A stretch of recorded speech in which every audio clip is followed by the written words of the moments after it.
What up, what up? Welcome back to the channel. I'm J and we're locked in. The second half of Beauty and Black on Netflix has just dropped, and it seems like it was just last month when we were covering the first 8 episodes. We know Kimme, she just ran over Body because they done took her little sister Sylvie. The Valerie family, they're trying to figure out who the hell was in that Lamborghini, who was unalive, and of course, that whole family is falling apart because I think they might be the most dysfunctional family we've seen on TV in a while. Also, we need to find out what happened to Motel BBL Rain because I know she's recovering, but I think that booty is scrubbing the ground. But before we jump into this and we break down episode 9, if you like Beauty and Black, if you like dysfunctional family, if you like a mob type family, you like a crime type family, then this series might be something for you. I'm J. Hit that subscribe button, turn on that notification bell so you get something every time I upload. Make sure you hit that like button. We're on that road to 75,000 subscribers. I appreciate y'all. Let's jump into it. Beauty and Black, episode 9.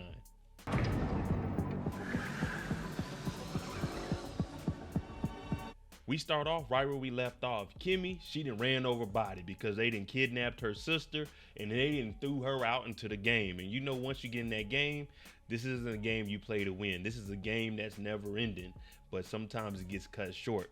So Angel, he comes over, he's like, Kimme, you got to get out of here. And now there's a whole bunch of witnesses all around watching this. Body, well, Kimme didn't call the body. Back on the Bellary compound, the Lamborghini's on fire. We seen it get shot up in episode 8. Now it's on fire. Roy shows up. He's like, man, that's my brother. That's my brother. They're saying, we don't know who it is. Whose car is it? Do you know whose car it is? He's like, yeah, man, that's my brother Charles's car. Well, they can't tell who's in there or identify the body right now because it's too charred up. So we're just gonna have to let the fire die down a little bit. Man, R.I.P. to Charles. Damn. He was a good kid.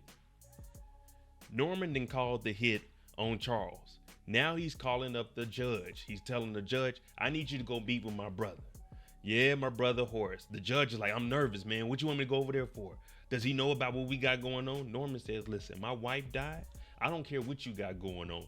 Get your butt up and go and talk to my brother Horace. We need to figure out what he knows so I can use that against him. You scared of him or are you scared of me? So basically Norman is saying, you know what I'm capable of. You may fear my brother. Horace finally shows up and all he notices that's his son's car. But the same thing, no one knows who's really in this vehicle because it's too charred up right now. They're going to have to take him down. The examiners are going to have to look at it. And Horace, he's upset. Now you see Mallory trying to calm him down. I'm so sorry. We're going to figure it out. It might be Charles. We aren't for sure. Even though we know all of this started because of Mallory. But Horace, he's upset. And what does he tell Roy? Find out who did this. Because it looks like there's bullet holes in there and the vehicle's on fire. We all remember Olivia. Now, Olivia is the mother, the ex-wife of Horace. She's messing with young Tony. And she's putting it on this young brother. He can't even keep up. She's so energetic. She smoked a cigarette after. But basically what she's giving him the rundown is, listen, I got to figure out a way to get those shares from my husband because right now he's just giving me a little stipend and that ain't enough money. He's trying to keep everything for himself. So Tony's like, I'm here for you. I ain't messing with no young girls. But then a phone call comes in and it's actually Mallory telling Olivia that Charles, yeah, there was an accident. You need to get over to Horace's house ASAP. Everyone is getting notified. Varney, the lawyer, we know him and Charles, they had them a little situationship or whatever you guys call it. You know, you youngsters is a little bit different nowadays. But Varney, him and Charles were messing around and him and Charles were supposed to be linking up, but Charles was at the club and Charles left with somebody else. So they're telling Varney, you need to get your butt over to the house because you're the lawyer and also, you know, family business. We got to divvy up those shares, but get your butt to the house. Angel and Kimme, they fled the scene. They didn't call the body on body.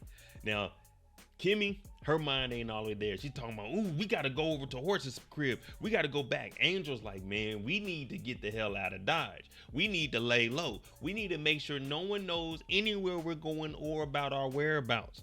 Kimme's like, oh, you acting like a bitch. She's like, we need to go over to this location. Now, she tells him to drive to a specific location and it's where she's from. Now he's like, we can't make it that far. This car is all busted up because of you. So she's like, you need to call somebody and get us a new vehicle. I would have told her, I'm not the one that broke the vehicle. But Angel, he's in over his head, and he's the one that got her and Rain to go into the strip club. So he's like, all right, let me call some people. Jules ends up showing up to the accident. Now he's talking to the police like, what evidence do you have? Who is it? Who's in there? They're like, hey man, I'm gonna be honest with you, Jules. We don't even know. He said, what evidence do you have? He said, I got this watch. He said, man, give me that watch.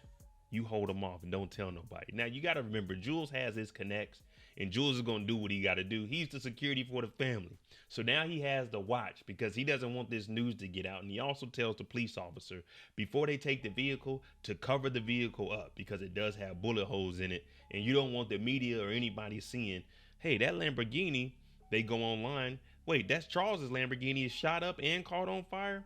So yeah, you got to cover this up a little bit. Norman ends up giving Jules a call because he wants to know what happened also. He ordered the hit.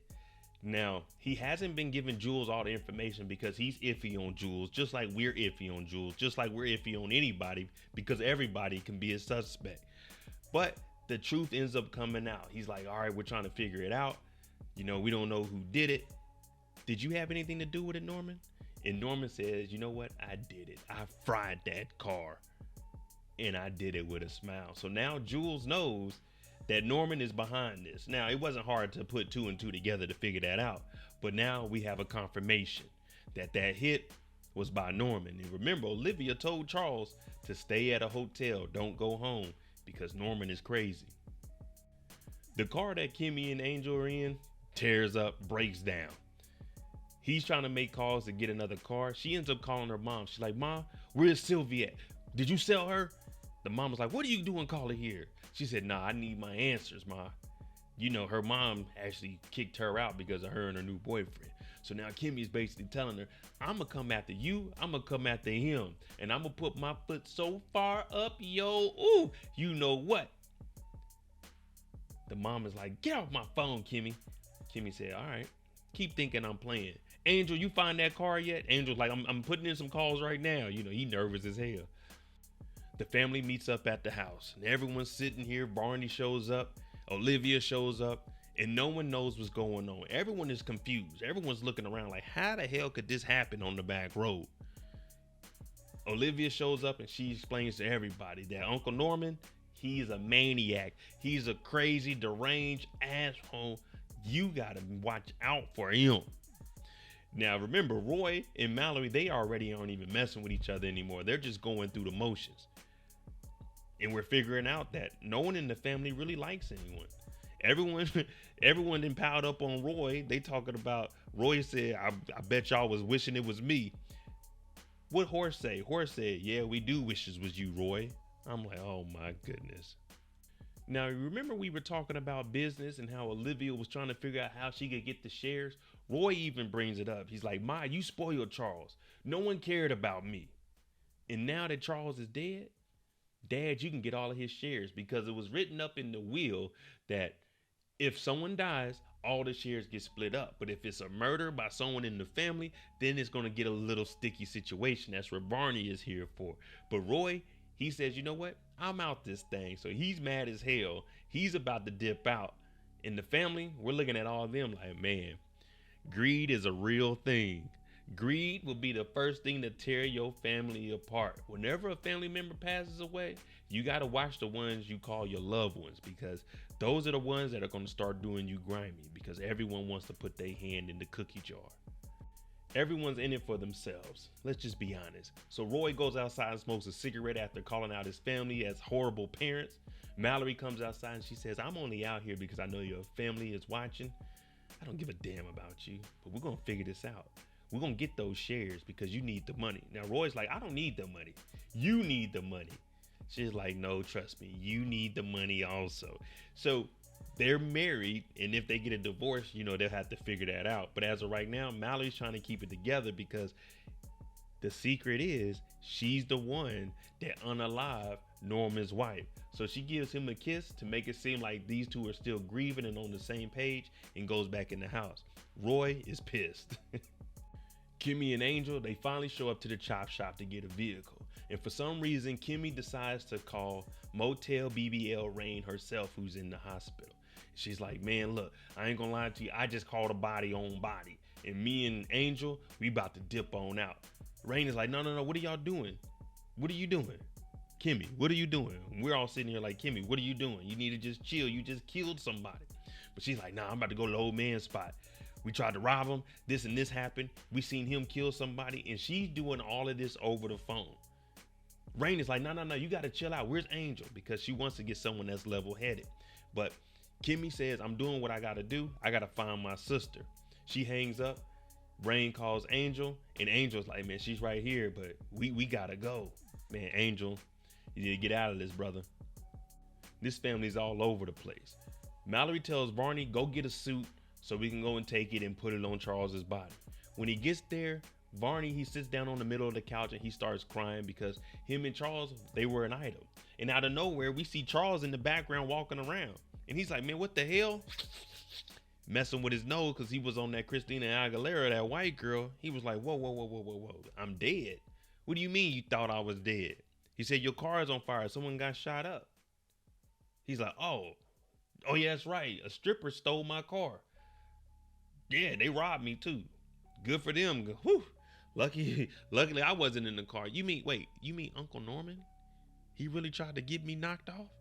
Barney's like, yeah. So he's like, let me take you back to the house. Charles said, nah, let my family suffer a little bit.